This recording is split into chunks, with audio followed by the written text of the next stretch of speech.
भाई साहब सुरेंद्र जी सारस्वत, मैं आपसे जानना चाहूंगा कि क्योंकि आप एक राजनीतिक व्यक्तित्व हैं, मैं आपको इस मामले को राजनीतिक परिप्रेक्ष्य में ही जानना चाहूंगा, सामाजिक परिप्रेक्ष्य में नहीं, राजनीतिक परिप्रेक्ष्य में आप कांग्रेस और बीजेपी के उस पॉइंट ऑफ व्यू से इसके बारे में वर्णन करेंगे।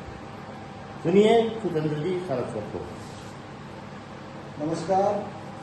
जैसा कि ये गत 5 दिवस से चल रहा जो मातृ शिशु कल्याण केंद्रों से इन केंद्रों उसके निर्माण के लिए जो जमीन चयनित की गई है, मैं उसके परिप्रेक्ष्य में कहना चाहता हूँ।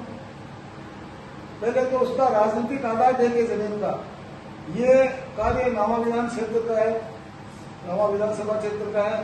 जो वर्तमान में इनकी मंशा है इसी जमीन पर बनाने की, उसका राजस्व क्षेत्र तो कुचामन है, लेकिन उनका राजनीतिक क्षेत्र देखिए, वो दोनों क्षेत्र जो हनुमानपुरा और कृष्ण आ जाए प्रस्ताव ले रहे हैं, वो तो खुद ही पर्पज से विधानसभा में आते हैं। फिर वर्तमान में आप बस स्टैंड कुचामन से अगर उसकी दूरी देखे जाओ तो 8 से 9 किलोमीटर दूर है। दूर जंगल वीरान क्षेत्र, डूब भरा हुआ क्षेत्र है। पलाड़ा नदी का अगर जिस दिन बहाव आया ना, तो ये सारे टापू नजर आएंगे। बचपन में मैंने भी उसको बड़ाव क्षेत्र में देखा है। बचपन भी नहीं है, 80 और 90 के दशक के बीच में तो वहाँ 8-10 फुट पानी भरा हुआ था। किसी भी दृष्टि से उपयोगी नहीं है। मैं राजनीतिक व्यक्तित्व हूँ। मैंने भी एमआरएस मेंबर 2 बार मैंने एमआरएस मेंबर वहाँ हॉस्पिटल में रहा हूँ। कभी भी ऐसा काम नहीं हुआ है तो कभी एमआरएस मीटिंग में उसका प्रस्ताव लिया गया है। ये जो भी कृत्य इन्होंने किया है उसका कोई भी प्रस्ताव पारित नहीं हुआ है। हाँ, अगर कोई गुपचुप तरीके से उसका प्रस्ताव पारित करके बैठ में किया वो मुझे मालूम नहीं है, उसकी भी हम पता लगाने की कोशिश करेंगे। लेकिन जनता की भावनाओं पर जब तुषाराघात है, इसको जनता या कुचामन की जनता सहन नहीं करेगी। हम दिल खोलकर हमारा संगठन, हमारी जो राजनीतिक शक्ति है, उसको इस आंदोलन से हम अच्छी तरह से जोड़ेंगे, बगैर राजनीतिक भेदभाव के। शिवपाल जी जैसे आपके केमिस्ट एसोसिएशन के अध्यक्ष हैं और भी सर्व समाज के अध्यक्षों से मैंने भी फोन पे और सोम मिलकर बातचीत की है। आंदोलन इससे उग्र रूप से होगा। हम 2 दिन इंतजार कर रहे हैं। संघर्ष समिति की हमारी बन गई है, कल उसकी घोषणा हो जाएगी। उसके बाद में हम प्रारूप तैयार करेंगे, धरना प्रदर्शन करेंगे और भी कुछ करेंगे। कुचामन बंद कराने का भी हमारा चल रहा है साधारा। जैसे अगर पब्लिक की मांग होगी उसके अनुरूप हमें जो संघर्ष समिति है वो निर्णय लेगी। उस निर्णय में मैं तन मन धन और मेरा संगठन तन मन धन से तैयार है। अगर इस मामले में फिर भी कोई हमें को उसको संभावना नजर नहीं आएगी तो माननीय चिकित्सा मंत्री जी से, माननीय मुख्यमंत्री जी से जयपुर जाकर मिलने का भी हमारा प्रोग्राम है। तो मैं आपको अवगत कराना चाहता हूं कि ये घोर जनता विरोधी निर्णय लिया गया है। इसकी जितनी भ्रष्टता की जाए वो कम है।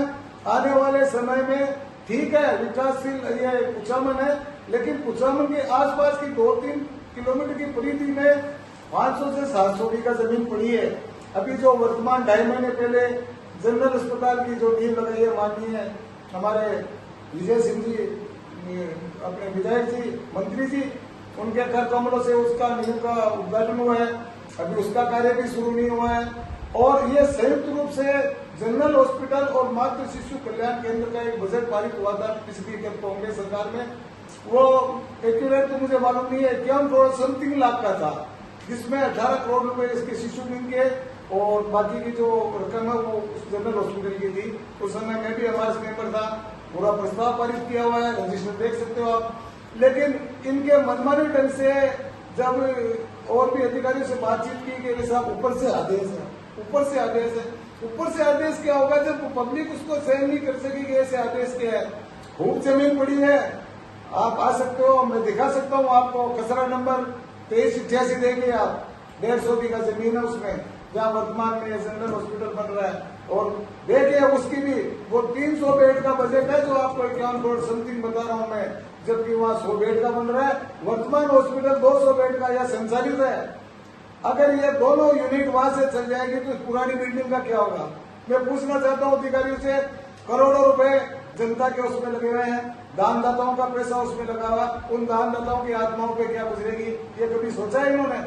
और इसका भवन इतना बड़ा भवन है कि वर्तमान में अगर ये मातृ शिशु कल्याण केंद्र यहाँ संचालित किया जाएगा ना तो कोई समय की कमी नहीं रहेगी। हाँ, इतना जरूर कहता हूँ कि जगह की पार्किंग की थोड़ी अव्यवस्था है, लेकिन इतना बजट है कि पिछली पुरानी बिल्डिंग को वो ड्रेस स्टॉक रखे अगर नई बिल्डिंग बनाए ना तो भी कोई बजट की कमी नहीं रहेगी। और बजट इतना थोड़ी आएगा, समय समय पर सरकारें ऐसे कार्यों के लिए बजट देती है, लेकिन इनकी जो सोच है ना वो तुच्छ तरीके की है, वो राजनीतिक प्रेरित है। राजनीतिक दबाव, भूमाफियाओं के भूस्वामियों के दबाव में आगे ये निर्णय किया गया है। मुझे कहने में कोई संकोच नहीं है। इसके लिए आगामी दिनों में हम इतना भयंकर संघर्ष करेंगे कि पब्लिक देखेगी। धन्यवाद। जय हिंद, जय भारत। आप सभी लोगों का इसमें मैं हृदय से सहयोग चाहना चाहूंगा। आप भी हमारे से कंधे से कंधा मिला के सर्व समाज, सर्व सभी संस्थाएं जितनी भी कुचवन की है और सभी जो राजनीतिक हो चाहे अन्य दलों के प्रतिनिधि और सबको मिलकर इस कार्य के लिए आगे आना चाहिए, सबको मिलकर इस कार्य के लिए आगे आना चाहिए। ये हमें बहुत जरूरी है, क्योंकि सदा जो गलत काम है उसका विरोध तो अपने को करना ही पड़ेगा, नहीं तो आगे और कई मालूम कई मनमानी होगी। जिला अपना दे ही बिना तो निर्माण हो गया क्या, और क्या मालूम क्या क्या यहाँ से संस्थान आगे चले जाएंगे अपन कुछ नहीं बोलेंगे तो इसलिए अपना विरोध करना बहुत लाजमी है। जय हिंद, जय भारत।